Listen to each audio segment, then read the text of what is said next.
All businesses need to be young forever. If your customer base ages with you, you're Woolworths. In the old world, you devoted 30% of your time to building a great service and 70% of your time to shouting about it.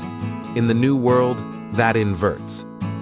A company shouldn't get addicted to being shiny, because shiny doesn't last. If you only do things where you know the answer in advance, your company goes away. If you decide that you're going to do only the things you know are going to work, you're going to leave a lot of opportunities on the table. Most decisions should probably be made with around 70% of the information you wish you had. If you wait for 90%, in most cases, you're probably being slow.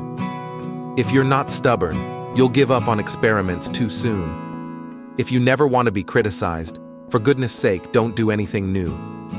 We need big failures in order to move the needle. If we don't, we're not swinging enough. You really should be swinging hard, and you will fail, but that's okay. If you're not flexible, you'll pound your head against the wall, and you won't see a different solution to a problem you're trying to solve.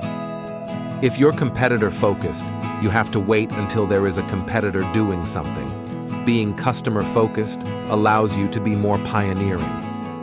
If you're long-term oriented, customer interests and shareholder interests are aligned. The best customer service is if the customer doesn't need to call you, doesn't need to talk to you. It just works.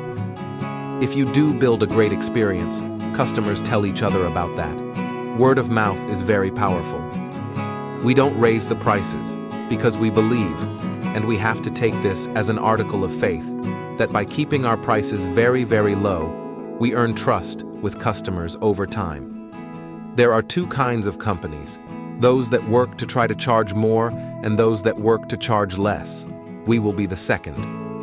We are stubborn on vision. We are flexible on details. We recently greenlit a particular Amazon Studios original.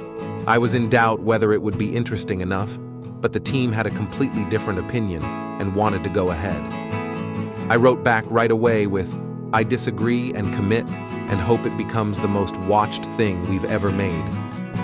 Consider how much slower this decision cycle would have been if the team had actually had to convince me rather than simply get my commitment.